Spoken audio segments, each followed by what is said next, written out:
Jrue, I'm just wondering if you could walk us through that last go-ahead shot you made. Yeah. Down the stretch. Excuse me. I think, well, I brought it up the right side, and I saw Joe Harris next to me and Bruce Brown in front of me. And at that point, I felt like maybe they thought I was going to call a timeout. I think in my head, I was kind of thinking, well, maybe I should run some clock, but I saw me and Bruce Brown one-on-one, so just made a move, and it was a good one, and ended up getting a layup. It looked like for a part of the game you were just kind of struggling a little bit to find your shot. Was it just one of those things, open, take it, confident, or did you think about it a little bit? For sure. I think that was one of the only one-on-one plays that I had all game. So at that point, I just honestly, I just went for it. Made a move and saw the rim and made a layup. Thank you. Eric, name? It kind of made me think of the Memphis game a little bit. You guys going without the timeout, you pushing. It's a very different situation. But so in your head, you were thinking that maybe you guys were going to call a timeout and you weren't going to be able to push? Nah, Bo was saying push it, but I think that they thought I was going to call a timeout once I crossed half court. I think for me, I just really thought there was like, 15 seconds? I think, when I saw it, I think there was like 13 seconds on the clock. And in my head, I'm like, well, should we run out a little bit more time or should I just go? So again, I just had the opportunity to have a one-on-one matchup, and I went. For you guys, you take such pride in defense to be able to get two big stops late. Just what did you see on those plays, and what do you think of your guys' ability to really make those inbounds plays count? I think attention to detail, being able to kind of determine where guys are going, make it difficult for them, and then just really locking in, being competitive. Really, when it comes down to it, wanting more than they do. We know the situation, and we know that now that we're down 2-1, we got to protect home court. What is it feeling like for you right now when you kind of turn the corner on pick and roll? I know you kind of got in the lane, had a couple floaters that, bounced in and out, but just kind of what are you seeing when you turn that corner in the pick and roll with Nuggets? I think at the last second I see guys collapse, and I kind of try to pass it out for threes and try to get a little bit of movement, get into the paint and try to make something happen. But I do think at some point today I got a little discouraged because I'm getting in there and I'm putting it in there, and my shots aren't falling. So again, really just trying to be aggressive, get into the paint, and make some plays. Steve McGargy. Just wondered, for two high-scoring offenses like this to have a game in the 80s, what was the difference for y'all on defense tonight versus the first two games? Was it just a matter of intensity, energy, or just what were y'all doing that was able to hold this potent an offense down to 83 points, lowest point total of the season? I think part of it is playing desperate, knowing the situation, knowing what this game means to us, what it means to be home. And then the other part is the performance that we had the first two games, showing that that's not the type of defense that we play. That was really out of character. So I think being able to really be aggressive, fight through screens, make it tough on Kyrie and KD, and kind of go from there. Vinny Goodwill. Hey, Jrue, you just mentioned that desperation that you guys had being down 2-0. It doesn't seem like that's an emotion you can tap into every game for the rest of the series. So can you just, I guess what the goal would be, just to make this as ugly as possible until you guys find your offense? I guess you can say that. I think I would kind of put it like we strive of our defense. Defense first. Defense wins games, and they've won championships. So I think to be able to get a stop, even down with 2 seconds left, means a lot. Them scoring 82 points, or what was it, 83 points. I feel like for us, that's the type of defense that we want to play. If we got to muck up the game, then we got to muck it up. But when it comes down to it, we really want to be aggressive on everyone, on their main two guys, and really just lock in attention to detail and be able to just be aggressive with them. What is I guess when the game is tight for 3 minutes and nobody's scoring on either side, what is the thought process while you're on the floor in real time, like before you take timeouts to regroup and you're just sort of in it? Is it a matter of let's just try to get a stop any way possible, or is it let's try to get a score? I think it's stop first. Get a stop. Great defensive possession, especially being home. You have the crowd to back you going into offense. And offensively, that's usually how it goes. I know K-Mid and Giannis are probably tired from carrying this, but again, I think it's getting the stop first and being able to go from there. Hey, Khris, I guess what opened up for you or what changed their order when obviously the shots were going in? I don't know if it's as simple as that or what was kind of where you see it, what was the mindset? I like, for the most part, the shots that I got in game 1 and 2 in Brooklyn. It's just a matter of, just staying with it, taking some of the same shots, just having the confidence to knock it out. Is it overstating it, though, to say that when you and Giannis specifically get going like that in the way that you did at home, added something? I know they came back and it was a game and it was tough, but just did that kind of set a tone, do you think, at least on an emotional level for you guys early? Yeah, I think we did a great job setting the tone. At the same time, I think we got to figure out a way to get other guys involved. I think that could have made our night a little bit easier. But at the same time, we still have to be aggressive. Still have to be able to, take shots, find our spots, but also find a way to get other guys involved also. And just, I guess, to that end, it's about winning the game at hand, right?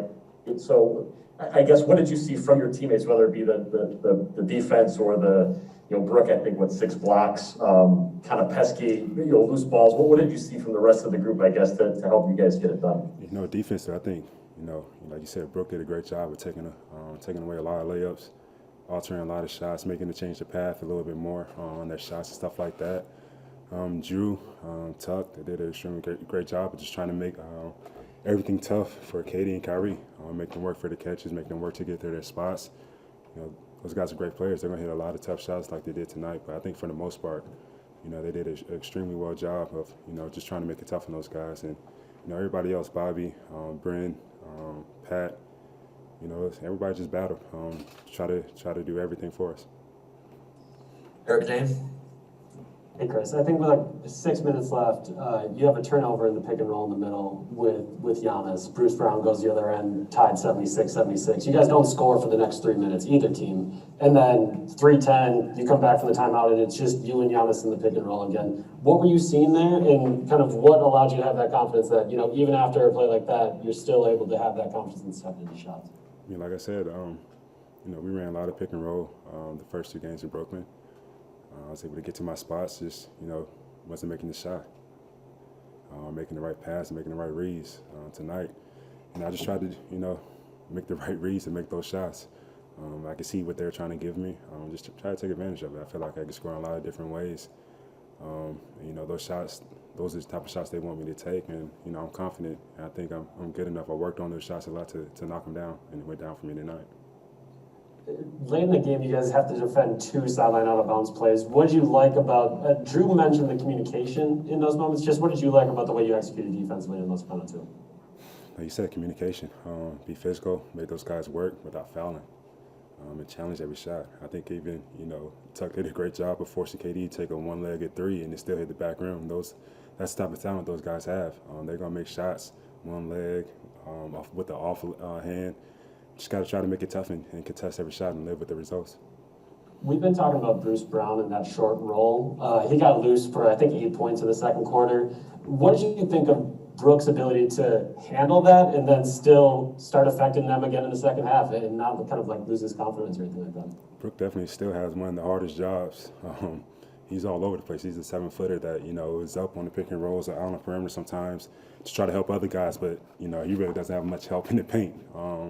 But he does a great job of sprinting back, trying to make a guy shoot over him, try to alter the shot or block it. Rachel Nichols? Hey, Khris. Obviously, Kevin's just height and reach is part of why he's such a great shot maker. But what else makes him hard to defend when he's shooting well? He's able to get to his spots. He's a 7-footer that can handle. You try to get up under him. You try to be physical with him. He has a great handle to him. he can score from anywhere, and that's the most dangerous part about him. He scored from 3 feet behind the line, mid-range and three. So, at times you don't know when he's going to pull up or when he's going to drive. You just got to try to stay with him and contest. Do you remember the first time you were on the court against him and kind of experiencing that? Man, I sound old now. I'm not that old. Man, it would have to be with OKC. When I was in Detroit my rookie year, didn't play that much. Just seeing his length, the way he was just able to shoot over guys with ease like they weren't even there. It's still like that to this day, but even better, even more efficient. Hey, Brook. I know we've talked about kind of the eternal struggle of the drop defense before, but I'm curious for you. Bruce Brown kind of finds those floaters, gets going a little bit in the second quarter. Kind of what's going through your head that you were still able to affect the game late in the game, get some blocks, and kind of not lose the confidence in it? Yeah, he did a great job. He's pretty good, in those situations. And KD, Kyrie are great at making plays out of the pick and roll, obviously, not just scoring. And so, I knew I just had to be better. Try to affect the pick and roll when KD or Kyrie would come off it and still be able to get back, still make a play. It was just a matter of working more, I think. With KD, I know they are running that dribble handoff for him a lot. That obviously forces you up to the level of the ball. Just kind of what's your mindset there to try to make it tough on him? I know some of it is just him missing shots for him to have kind of the night that he had, but what did you guys kind of think he did? Yeah, I mean, you just want to make it as tough as possible. He's such a talented player. He's going to kind of get his, but, I'm just trying to help Jrue as much as possible. They're in the pick and roll. They're pretty much picking him up full court, getting in the pick and roll, getting hit by screens, still fighting through and pursuing. And I'm just trying to be up there for a second to give them that time to get back in front as much as possible. So I'm just trying to be out there helping my teammates. Can you take me through the sequence of Bruce Brown kind of corralling the ball over there on the sideline? And then, I mean, there's a lot of open space. You're kind of in space and being able to affect that shot. Yeah, obviously I was trying to help make the catch tough for KD and Kyrie. Tuck and Jrue were doing their job. And the play got a little away from Brooklyn. And so, once I saw him get the ball, I just knew I had to try to meet him at the basket as best as possible. He definitely had a head of steam and was going downhill, so I just tried to make the shot as difficult as possible. Jim Ozarski.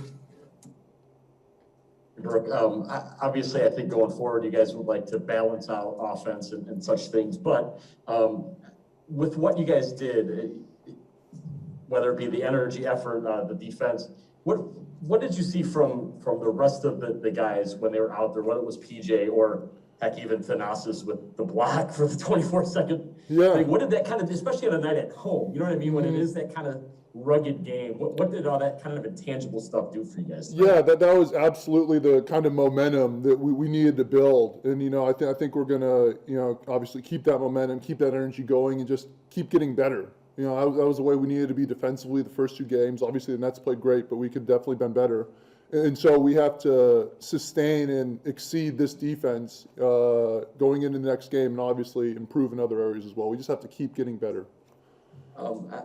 Did the way Khris and Giannis come out kind of set a tone? I realized the Nets came back and took the lead and the game went on, but to score 30 with Giannis going to the rim and Khris finally making shots you've seen Khris make for 3 years, what did that kind of do for you guys to start this game? Yeah, it was great to see them just be aggressive and be assertive. Obviously, Khris wasn't going to keep shooting like that the whole series. And so, he's obviously going to come out and just be confident and know that he has to get to his spots and do what he does. Rachel Nichols. Hey, Brook, you've been such a glue guy on all the teams you've been on. What does sort of this team need between games 3 and 4 now that it's not the quite desperation between games 2 and 3, but what do you have the sense the locker room kind of needs now? I kind of think we don't really want to let that feeling go. We want to stick with it. Again, our defense was finally there tonight, but we can't let that stop us. We got to look at where we can get better defensively, where we can get better offensively, and just again, the theme for me is just to keep getting better each and every game. That's what we want to do, game to game, series to series. Just find all the ways we can possibly improve. I feel like we've all had 100 conversations with you guys about Giannis and free throws and all of that, but since there's another violation tonight, how hard do you see him work on that? Because I feel like all those hours in practice sometimes go unnoticed. Yeah, he's always working on it. You know, he's first one in the gym, last one out. You always see him. Basket one, we got our 4 baskets that everyone works on, does their vitamins on. He's always at basket one, pre-practice and post-practice, getting his work in. You know, whether it's post work, mid-range threes, and free throws too. You know, he's doing all that work constantly. So he's always trying to get better in every way.